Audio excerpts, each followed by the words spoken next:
What is up, Fight Court fans? Another episode. I'm your boy Dean Thomas. We got my man Ryan Quinn on the ones and twos.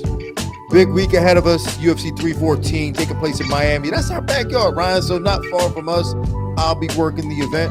But before we get into UFC 314 and what we think will happen then, let's talk about what happened last week with your boy Lerone Murphy. I'm still fascinated by this relationship that you have with Lerone Murphy. Relationship? Is that what we're calling it? Okay, we can go with that. The situationship that you and Lerone Murphy have.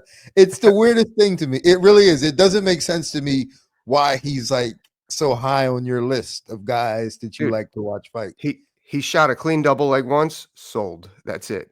Win against Barbosa? Yeah. I'm just thinking, like, there's no reason for me, because he's not a fan favorite. Like, in fact, he's the first person in history, and this I like him now because of this. He's the first person in history to be booed out of the Apex after a win. Yeah, a lot of people were very aware of the Apex cheering and booing I saw on social media. I just feel like he has so much potential, and he's very good in a lot of places. He's able to mix it together. He doesn't traditionally lay back, although he did on Saturday. And looking back, I don't know. I mean, I'm not shitting on the fight, but I don't know why I thought that fight was going to be more exciting. It totally made sense that it was going to go that way. I thought that Josh Emmett looked really good. I thought that he was doing it right. I liked how he uses his power punches, and he's done this before, but I really noticed it in this fight. He uses his power punches. Let's say he misses the head and he's hitting your shoulder. He's knocking you off balance with that left hook to the shoulder to try to set up the right hand. And he's keeping you up, which is also slowing Lerone down in its own right. But that being said, I wasn't completely sold. Like I was wondering if Lerone was going to get that decision when they called, because there was a tight round in there. Yeah, I mean, it was, the scorecards were 48-47, which means 3-2 on two judges, and then the other one 49-46. But when you deal with high level fights and high level fighters, sometimes it just comes down to a couple of moments in the fight. Yep. That's way a round or two, and Lerone clearly had more of those. Right, just a couple of better moments that let's give him this round. Yeah, he did it. He did it. Yep. He did it. So it makes sense to me that he won, and I thought it was pretty clear. I think Lerone is a good fighter. I'm sold on him in his run as a fighter right now. In his run, he's got a really good run. And Alan Joban said it today on Sirius. He said, "Is Lerone Murphy the new Leon Edwards?" I said, maybe. Just really good fighter on a really good run that no one cares about. Yeah, and he lives across the pond. You know what I'm saying? Just no one really cares about. It's going to take him a while. And in fact, so Lerone called out Brian Ortega after the fight.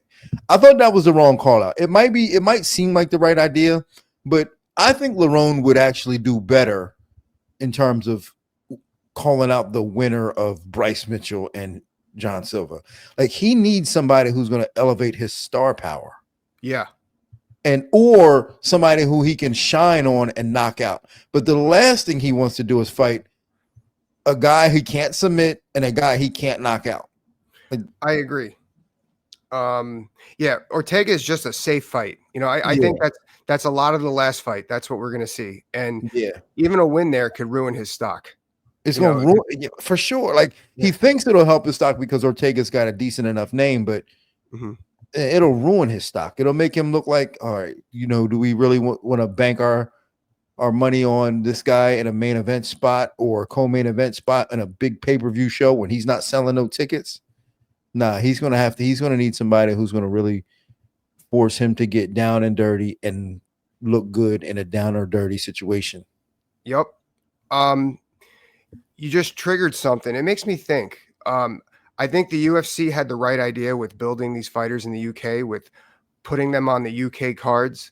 like I always laugh, like that's what Bellator did with people like myself. They just booked me in Connecticut nonstop, you know. But at the end of the day, yeah, they're building that fan base there, but it's not translating across the pond. Even with Paddy Pimblett, he's raised up, but people are questioning him, you know. Someone who they didn't do that with and it worked was Michael Bisping. Why did that happen? He was winning over here and then he was headlining cards over there, you know. Yeah.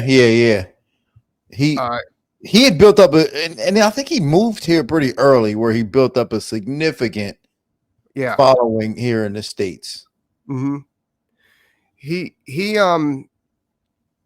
Well, I don't mean to make it about him, but it seems like the fighters that like they, you know, well, Molly, you know, as soon as she had to fight somebody that she didn't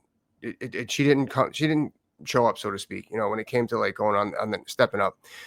Well, I'm sure we're going to talk about Paddy at all later. So I guess we could focus on this fight. Yeah, I mean, I think that this was a push for him. I still think the sky's the limit. I mean, he shows activity. I like the front kicks to the knee he did. I think that he showed he could adjust. But it's a decision nonetheless. Actually, was his last fight a decision? Who did he fight his last fight? In between him and, regardless, it wasn't Barbosa. No, there was one in between him and Barbosa. This one and Barbosa. See, point exactly. Yeah. So if it's just 15 straight rounds of three fights of 15 straight rounds, and you know, he's got to start. I think that Bryce Mitchell does more for him if fighting him next if Bryce wins this weekend. Or whoever wins that fight, him or John Silva, John Silva, however you want to say it. Mm-hmm. Like that's probably where I would invest my time in and maybe calling it. And now obviously it's a little premature. Like he couldn't say that last week. Like, yeah, I want the winner of that fight. Like, but once he sees how that plays out, then it's time to take to the media and be like, yo, give me that fight. That's the fight I want. I want one of those two guys. Yeah. Get on social media right away. So they're asking the winner in the scrum, so to speak, like after the fight. Like Lerone Murphy said he wants you after the fight. What do you think? And immediately start banking on it. I think that's the way to do it for somebody like that's the way to do it, man, because the media needs that type of ammunition. They do that right then and there. You do time it out perfect to where you get on social media, make a couple posts about how you want to fight this guy. They bring it up in a post-fight thing. It's news right there. That's free press. That's how you do it, fighters. We've been around this game. We know. But they want to sit back and be like, I don't care who I fight. It's I'm ready to fight anybody. And then soon the call come, they be like, nah, man, that ain't good for my brand. Yeah. Well, the idea you supposed to call your shot early, dog. Call your shot and then let the people do it for you afterwards. Yeah. And what else stood out to you on last Saturday night? What fight was that with? The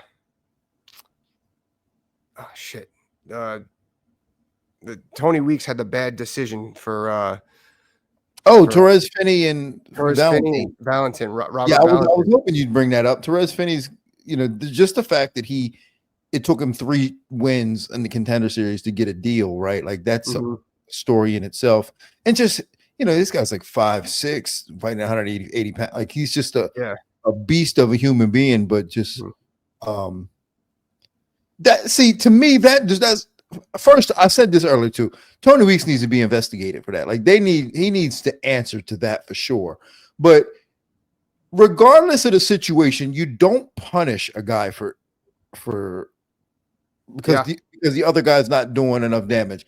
You don't punish him for that. Like that's, to me, that was punishment. Like just because Finney was on top and not doing damage and the ref didn't stand up or whatever, you don't punish him for it. He still won the round. Yeah.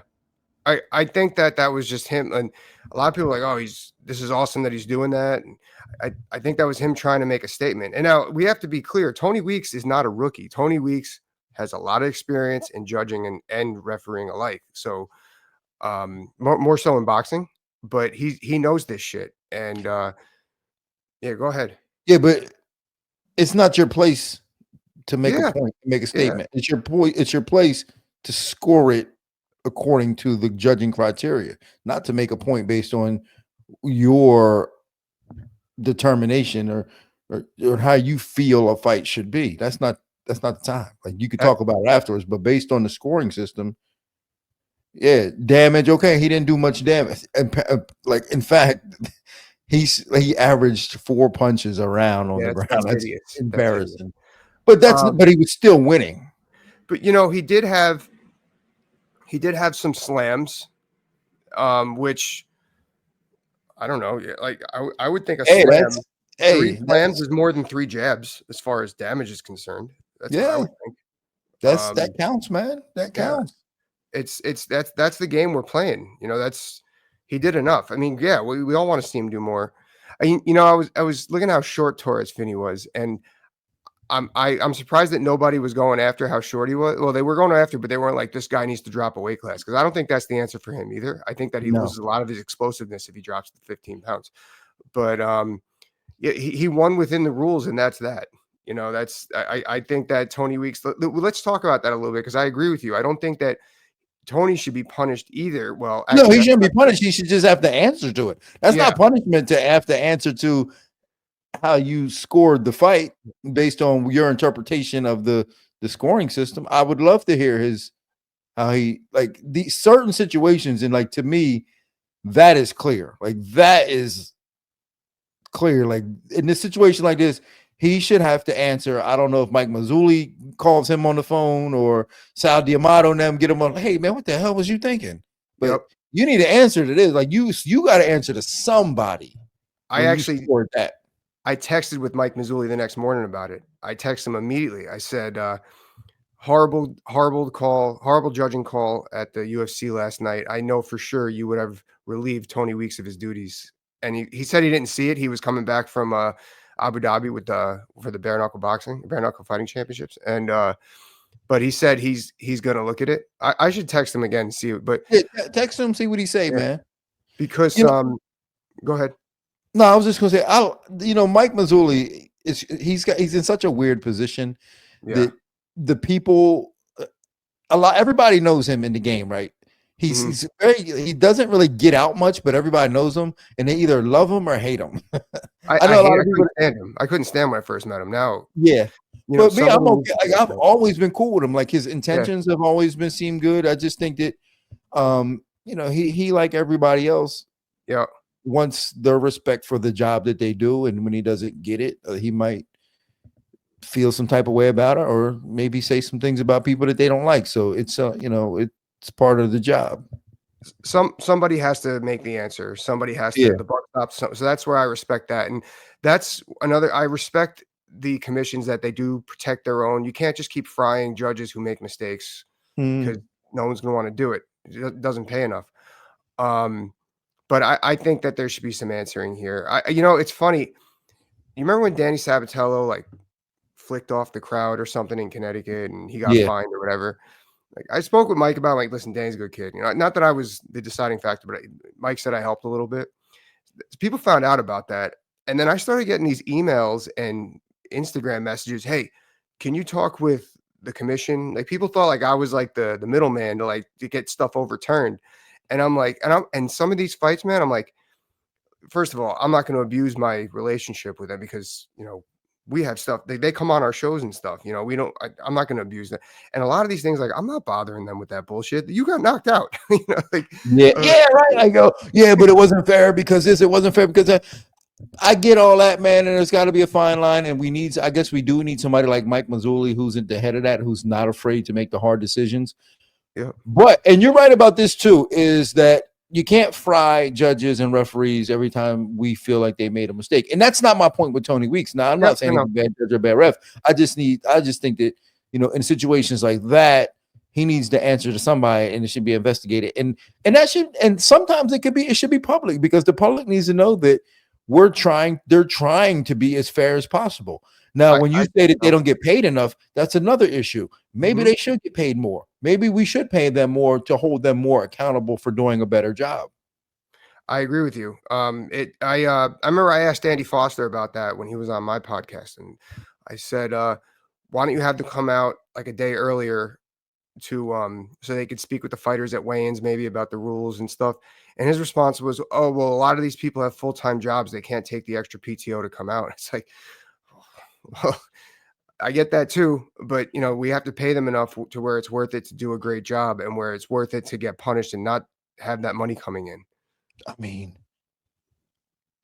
I think the biggest issue with all that, this is a financial issue and a discrepancy in the organizations, is that the same guys who judge and ref the UFC are the same guys who judge and ref the smaller organizations. Yep.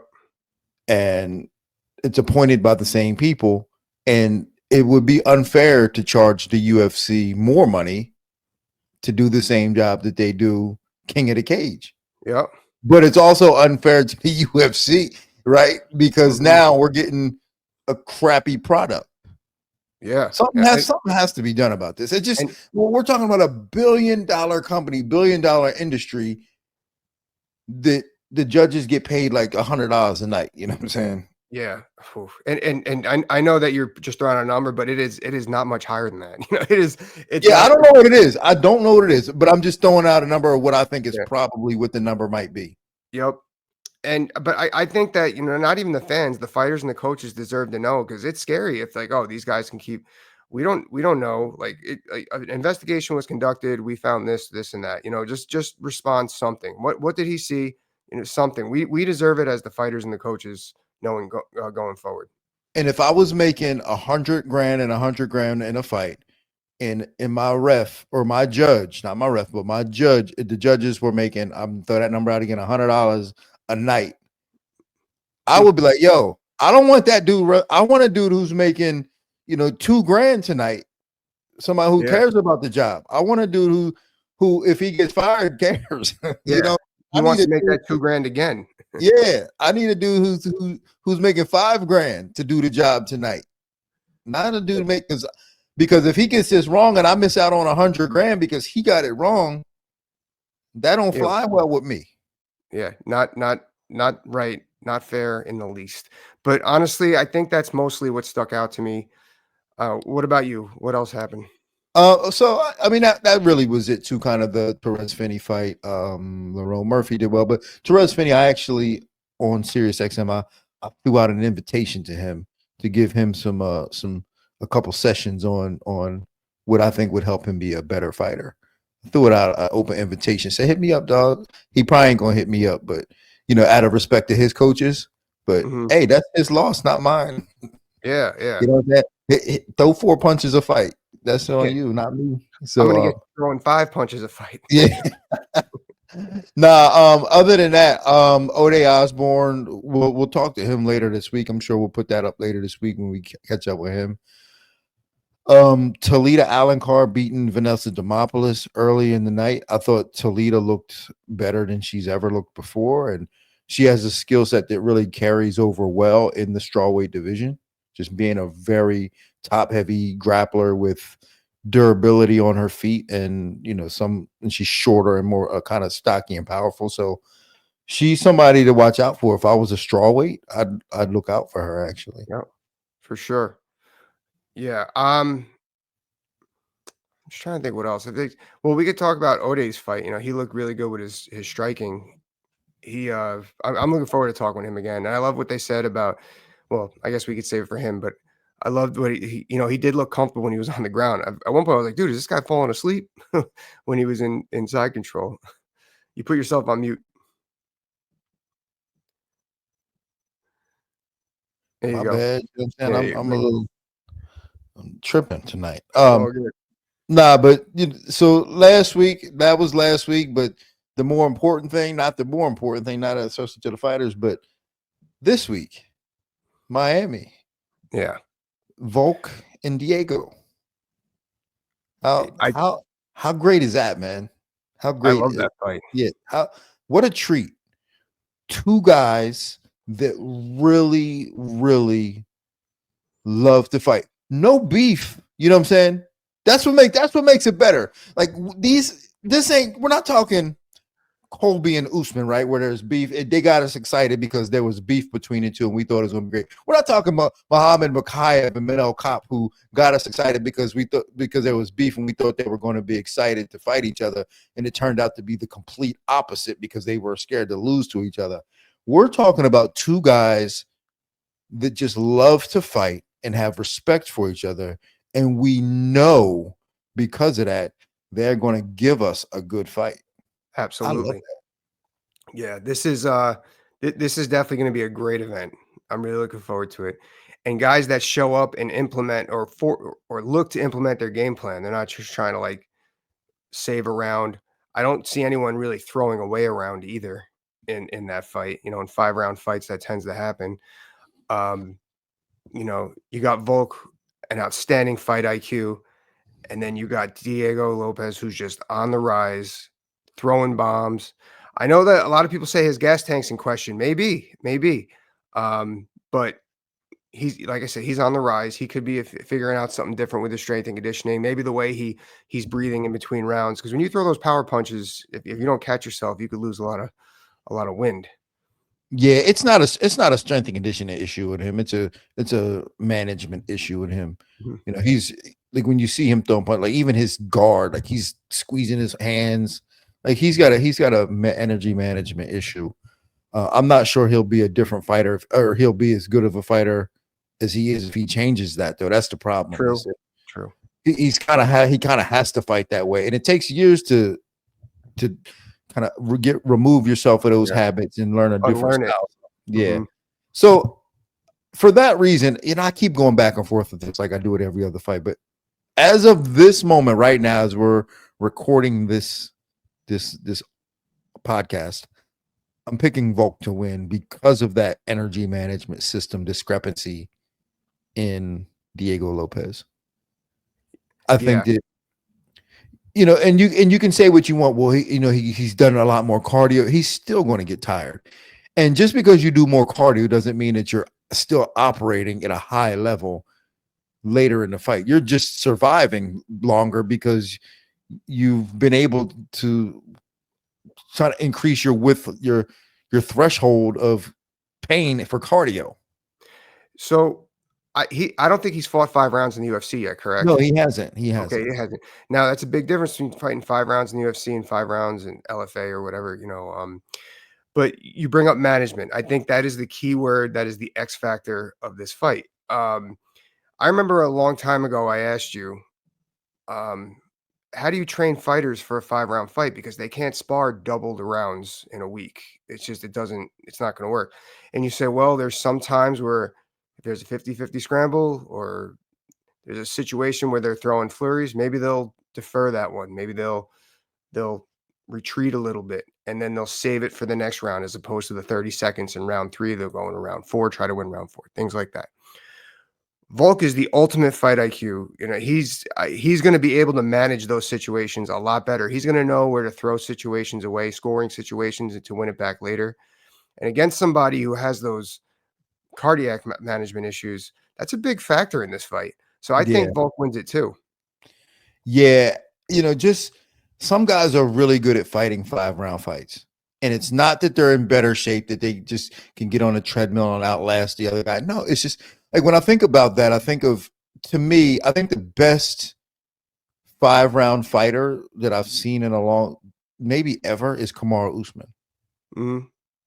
Like, think about like the way he manages 5-round fights.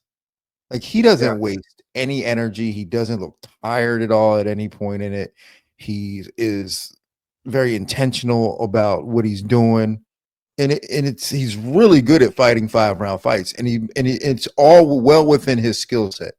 And that's another thing too. Like, are you managing the energy within your skill set? Kamaru Usman does that probably better than anybody in the UFC. Volk probably next. You know, I think Volk's biggest issue is his defense on the retreat is bad, but and Usman doesn't really have that problem. So if you're Volk early on, how are you doing it? Are you trying to clinch underneath the striking, or are you trying to throw some calf kicks? on your horse? You know, that's the thing. I'm not sure. Like I like Volk has to test him out a little bit, right? He's got to test the length of Diego, and Volk is good at this. This is like you said, his IQ is really high. He's good at this. You know, making good measurements early. You know, moving around, feinting, switching stances, seeing how you react to those things, seeing how you react to different kicks. But the one thing I'd say early on is I would avoid lower kicks early on, because if he gets caught throwing a low kick in the process of Diego bull rushing him, he's gonna get clipped. Yep. Like he could throw some higher kicks from further out because you can be a little further away to throw some higher kicks. But I would avoid some lower kicks early unless he really creates a good angle. But you don't want to stand in front of Diego trying to test out low kicks, because if he rushes you when you're doing that, you're going to sleep. But I think I think Volk does that well, and I think he clinches with him and gets him down. Diego doesn't defend takedowns all that well, so I think if he gets him down, I think that's also going to be helpful. Yeah, and that's going to make him tired for sure. Yeah, because Diego will wear himself out to finish you. Yep. What do you think of Paddy and Michael? I spoke to Paddy today. I liked everything he was saying, but just me liking what he's saying doesn't mean I think he's going to win. I still think when Michael Chandler wants to be a good fighter, if he wanted to be a good fighter, I still think he has it in him. I think he's got a good skill set in him right now that can still win fights in the lightweight division, especially against Paddy, a guy who he can take down. In loss, man, like when he lost to Charles Oliveira, I thought he looked good in loss. Yeah. Right? Like he just wasn't good enough. Right? But he's shown to be more durable these days. His submission defense is there. He can still take you down. I think that if he fights a clean fight he's not worried about entertaining the crowd, I think he beats Paddy. I think so too, because actually I was listening in on whose podcast was it this afternoon? It was James Lynch from Canada. Good dude. So, and it was based around this fight. A lot of people were picking Michael. I think that they were coming to the right conclusion for the wrong reasons. I felt the power punching, and he's good in there. I see where Paddy's so effective, and Paddy gets caught on the way back. Like look at the Jared Gooden fight with the left hooks he got caught with. Where Paddy's effective is his funky ass clinching. He'll 50-50 with you, throw a knee up, or he just has weird clinching. I think that this is where we see Michael Chandler's wrestling work for him, because he's going to be able to hand fight and pummel. And then on the way out, he's going to throw his looping power punches. So I think that I think it's a good matchup for Michael. I don't think he's going to get reckless, or at least I don't think he'll get reckless to where he's down.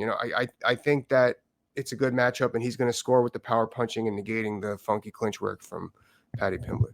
Also, I think Michael Chandler has turned into a businessman more than a fighter. Fight's good because it's good for business. Yeah, and even despite being 2-4, business is great for him. But he can't afford to be 2-5. Yeah, I agree. Yeah, you can't lose now. So, as a business decision, one who's always talking about see you at the top, he's got to show the world that he's still capable of that. And a loss here would mean for me that he would probably have to retire and find a new avenue to see everybody at the top. So I think that he's a little bit more motivated to fight good and to win so that he can keep his business going.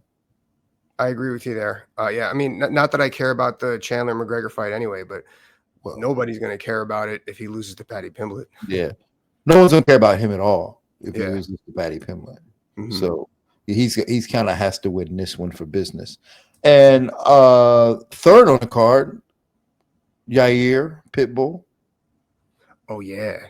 See, I mean, granted, we know this fight would have been better 3-4 years ago, but whatever. I'm happy to see Pitbull in the UFC. I know that dude's put a lot of time in. He deserves to go out a Yankee. I think that, you know, he still has some explosion. He knocked out Michael Chandler in his prime. But Yair's another one. Like, granted, he's been around a while too. I'm really interested to see. I think that if Yair keeps it simple as far as 1-2 low kick, 1-2 mid kick, 1-2 high kick, 1-2, you know, just keeping it simple, I think that he outpoints Pitbull. But Pitbull, he's explosive. He still has some pop, and not just with his punches and his flying knees, with his takedowns and his cage work. So I mean, it's still an interesting fight. I still wonder. Do you feel that the general public and the casuals know about Patricky Pitbull? I hope they do. No, but I've been dying to tell this story to somebody. Okay, good. I'm listening.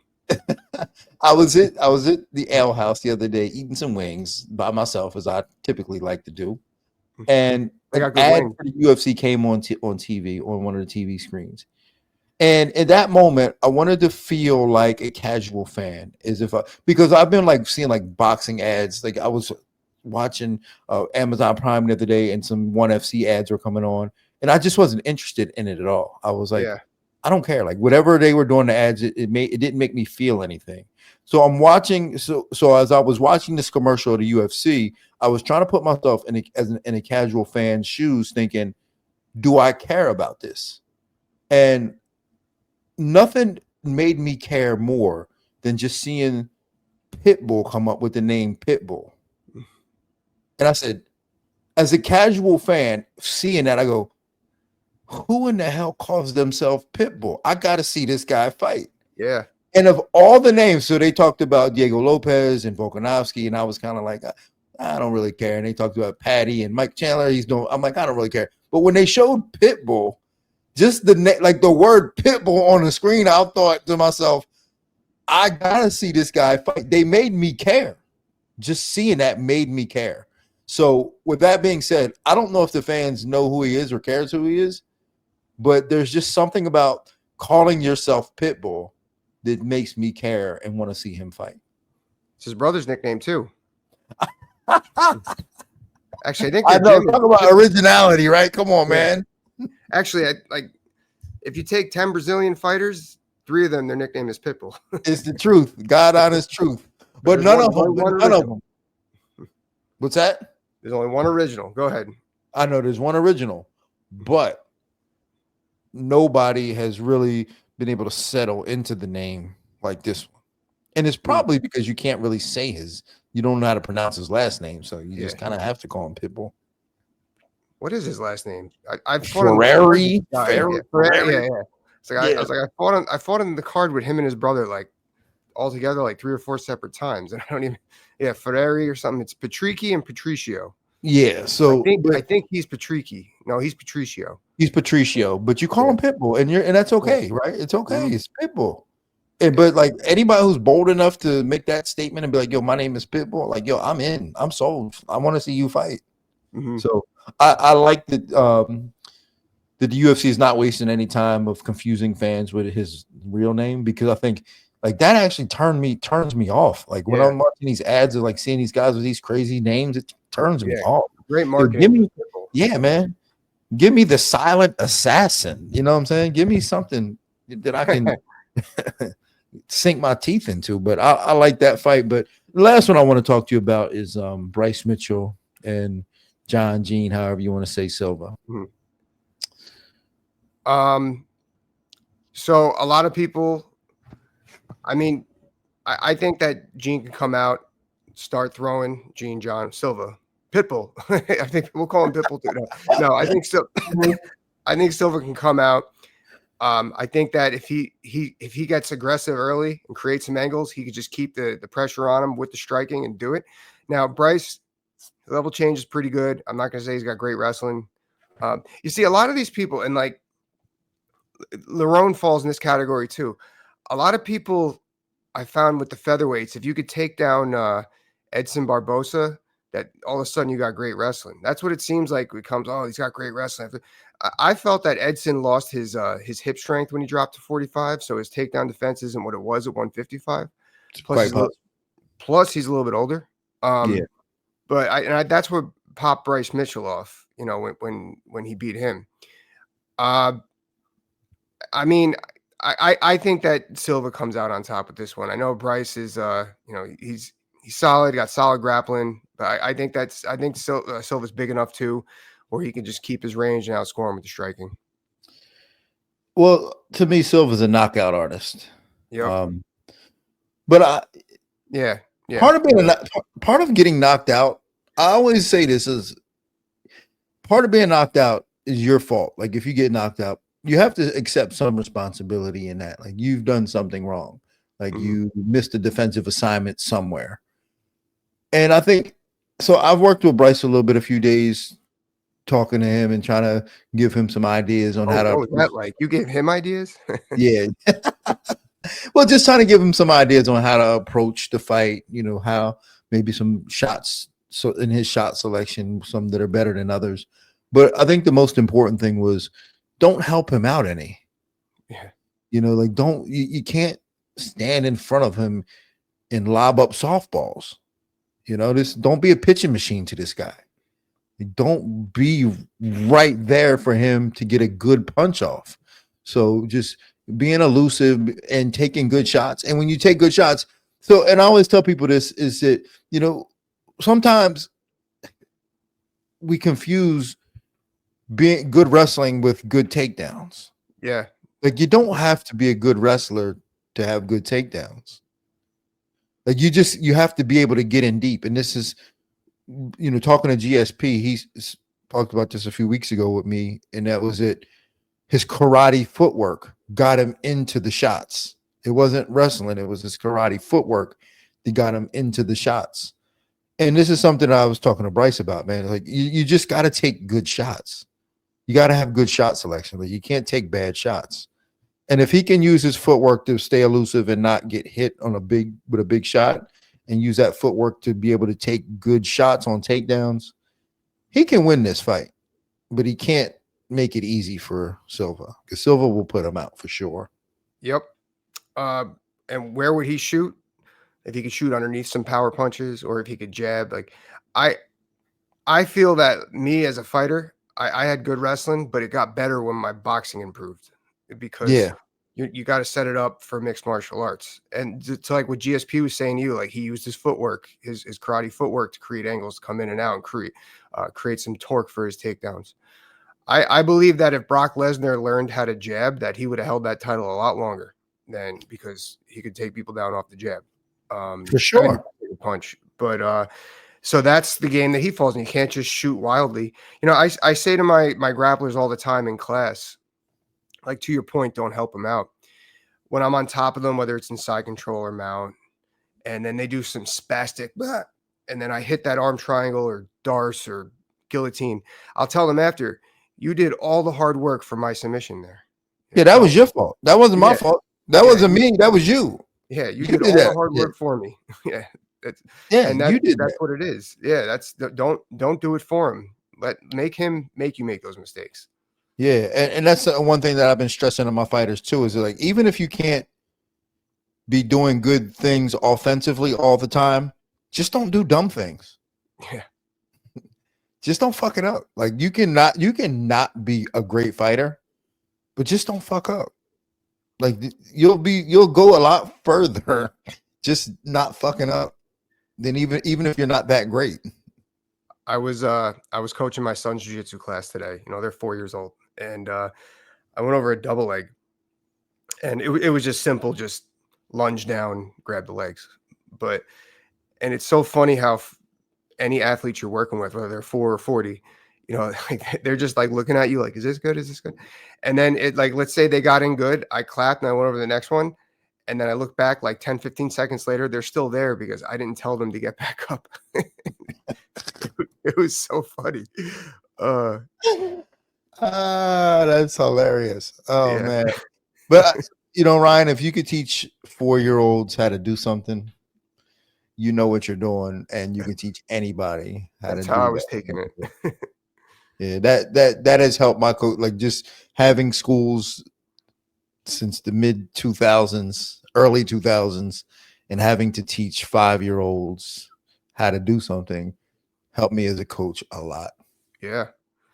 It No helps you doubt like about just relate on a personable level. You know, like that. there's Yeah, a couple kids in there that are just shy.